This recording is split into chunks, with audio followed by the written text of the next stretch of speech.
के लिए, वैसे ही उसके कुछ घंटों के बाद ऑर्डिनेंस लाके सुप्रीम कोर्ट के जजमेंट को पलट दिया। हम सब जानते हैं 1 हफ्ते पहले सुप्रीम कोर्ट ने जजमेंट दिया था कि दिल्ली के अंदर अधिकारियों के ऊपर कंट्रोल, सरकारी अधिकारियों, सरकारी कर्मचारियों के ऊपर कंट्रोल दिल्ली की चुनी हुई सरकार का होगा।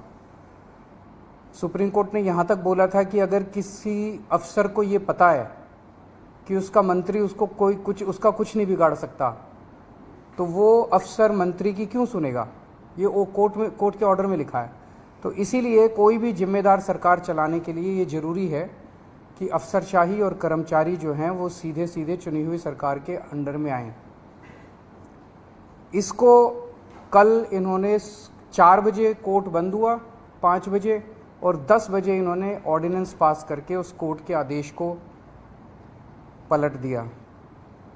जिस दिन आदेश आया था उसके अगले दिन इन लोगों ने सोच लिया था कि ऑर्डिनेंस लाके इस आदेश को पलटना है, क्योंकि अगर हम सीक्वेंस ऑफ इवेंट्स देखें, जजमेंट आने के और उसको पलटने के बीच में 8 दिन हैं।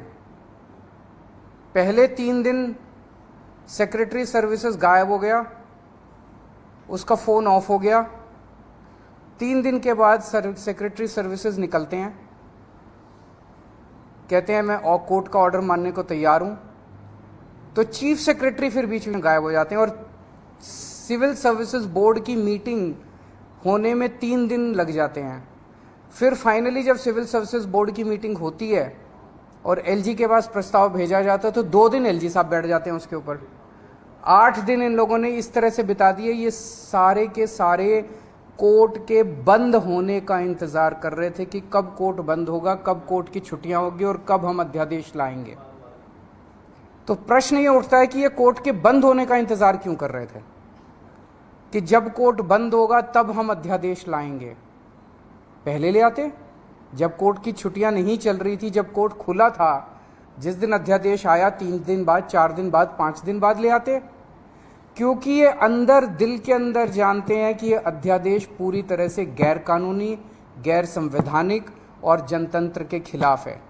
इन्हें पूरी तरह से पता था कि अगर सुप्रीम कोर्ट के खुले होते हुए अगर ये अध्यादेश ले आते और हम अगर अगले दिन इसको सुप्रीम कोर्ट में चुनौती देते तो सुप्रीम कोर्ट में ये 5 मिनट भी ये अध्यादेश टिकने वाला नहीं था। तो ये चाहते थे कि सुप्रीम कोर्ट बंद हो और उसके बाद ये अध्यादेश लेके आए। अंदर खाने ये भी जानते हैं कि ये अध्यादेश 5 मिनट भी टिकने वाला नहीं है। तो क्या इस अध्यादेश की लाइफ केवल 1.25 महीने की है जब तक सुप्रीम कोर्ट बंद है? 1 जुलाई को सुप्रीम कोर्ट खुलेगा, हम इसको चैलेंज करेंगे सुप्रीम कोर्ट के अंदर और फिर सुप्रीम कोर्ट, हम जानते हैं कि ये भी जानते हैं, अंदर खाने ये भी जानते हैं कि इस अध्यादेश का क्या होगा। तो क्या ये अध्यादेश केवल इस 1.25 महीने की छुट्टियों के लिए लाया गया है? आज मैंने आप ही लोगों के चैनलों पे देखा कि ये कह रहे हैं कि हम इन्होंने रिव्यू पिटीशन फाइल कर दी है, किसी ने कॉपी भी भेजी है, शायद कर दी है या करने वाले हैं, कर दी है। रिव्यू पिटीशन का क्या मतलब रह गया? जब ऑर्डिनेंस लाके इन्होंने पूरे के पूरे जजमेंट को खत्म कर दिया तो जो जजमेंट ही नहीं बचा उसका रिव्यू का कैसा? तो रिव्यू पिटीशन तो तभी मेंटेनेबल होगी जब अध्यादेश को वापस लिया जाएगा रिव्यू पिटीशन की हियरिंग के पहले। तो ये क्या ये इंडिकेशन है कि जैसे ही सुप्रीम कोर्ट खुलेगा इस अध्यादेश को वापस ले लिया जाएगा? नहीं तो रिव्यू पिटीशन का मतलब ही नहीं है। जज तो यही कहेंगे कि भाई तुमने तो सारा हमारा जजमेंट खत्म कर दिया, तो रिव्यू पिटीशन किस बात की है? रिव्यू पिटीशन तो कुछ है ही नहीं। तो ऐसा लगता है कि ये केवल एक भद्दा मजाक किया गया है जनतंत्र के खिलाफ, देश के लोगों के साथ, दिल्ली के 2 करोड़ लोगों के साथ। एक तरह से सुप्रीम कोर्ट ने जजमेंट दिया, क्लियर जजमेंट दिया कि दिल्ली की चुनी हुई सरकार को पूरा अधिकार है दिल्ली चलाने का, 3 सब्जेक्ट्स छोड़ के, police, law and order and land, बाकी सारे सब्जेक्ट्स हमारे पास हैं।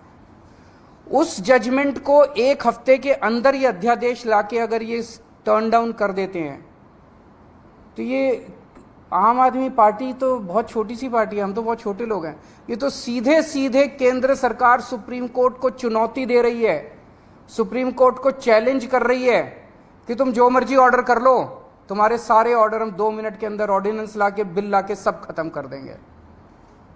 ये चैलेंज इन्होंने ये सुप्रीम कोर्ट की मैजेस्टी को चैलेंज किया जा रहा है, उनकी पावर को चैलेंज किया जा रहा है कि तुम जो मर्जी ऑर्डर कर दो, हम तुम्हारे सारे ऑर्डर खत्म कर देंगे। सुप्रीम कोर्ट की इंसल्ट की जा रही है। This is a direct contempt of supreme court. आम आदमी पार्टी को 3 बार प्रचंड बहुमत, 4 बार, 3 बार असेंबली के अंदर मिला और 1 बार एमसीडी के अंदर प्रचंड बहुमत मिला आम आदमी पार्टी को।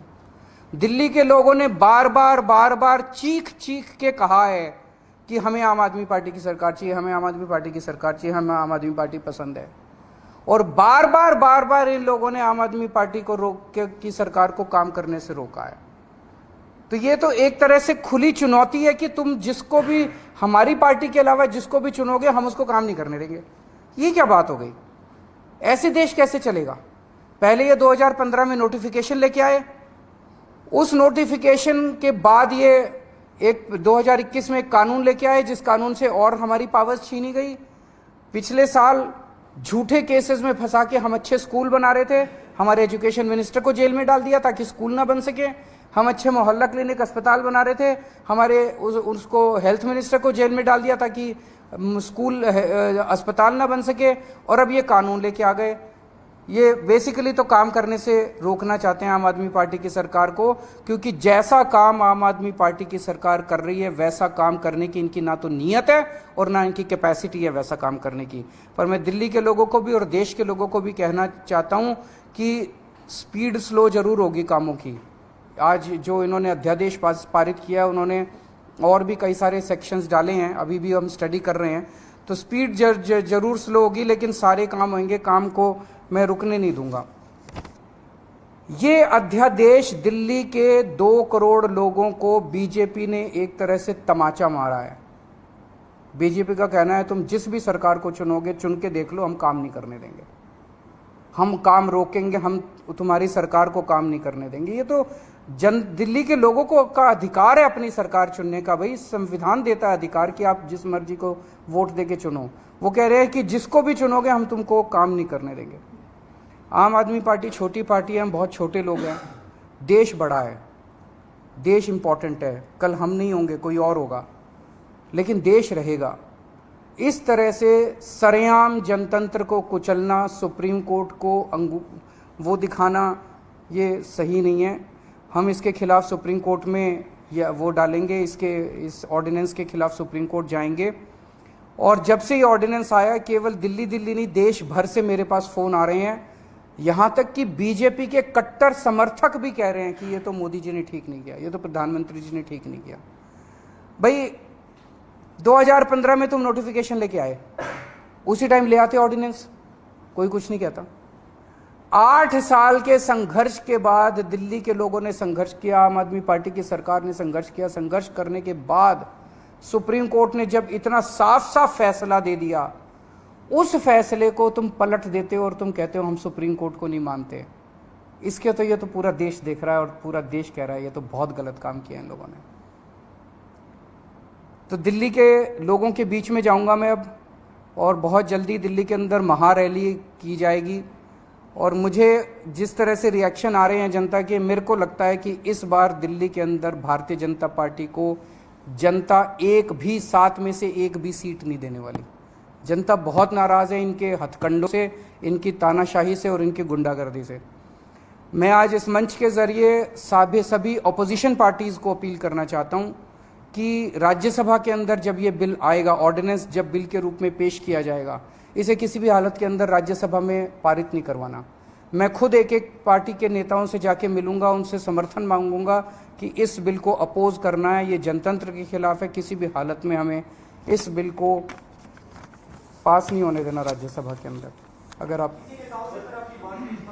अभी नहीं हुई है, पर मैं करूंगा, सबसे करूंगा। वो तो सिंघवी साहब हमारे वकील हैं, वो देख रहे हैं, स्टडी कर रहे हैं। जैसे कोर्ट खुलेगा, 1 जुलाई को शायद खुल रहा है, इमीडिएटली भी मिल सकता है। 5 जजेस ने जजमेंट दे दिया, उसको पलट दिया इन्होंने। बताओ, नहीं तो सुप्रीम कोर्ट जाएंगे ना। देखिए मैं देख रहा था आप सब लोगों ने सिंघवी साहब का इंटरव्यू किया है। Basic structure of the constitution जो है, कोई भी कानून लाके बेसिक स्ट्रक्चर, कल को अगर कोई ब्रूट मेजॉरिटी आ गई और उसने कह दिया हाँ जनतंत्र खत्म कर दिया उन्होंने संविधान से कि जनतंत्र अब नहीं होगा, वो नहीं कर सकते। ऐसा कानून नहीं आ सकता जो जनतंत्र खत्म कर दे। ऐसा कानून नहीं आ सकता जो फेडरल स्ट्रक्चर है हमारा, सेंटर अलग है स्टेट्स अलग है, वो खत्म कर। ये सीधे सीधे फेडरल स्ट्रक्चर के ऊपर हमला है। तो इस तरह का कोई कानून भी नहीं आ सकता जो कि फेडरल स्ट्रक्चर के ऊपर हमला हो। तो कई सारे कॉन्स्टिट्यूशनल बेसिक कॉन्स्टिट्यूशनल प्रिंसिपल्स हैं, basic structure of the constitution है जिसके ऊपर हमला किया गया इस ऑर्डिनेंस के द्वारा। तो ऐसा मानना है कई सारे कानून के जानकारों का कि ये ऑर्डिनेंस जो है या ये अगर कानून की शेप भी लेता है तो ये कोर्ट के अंदर टिकेगा नहीं।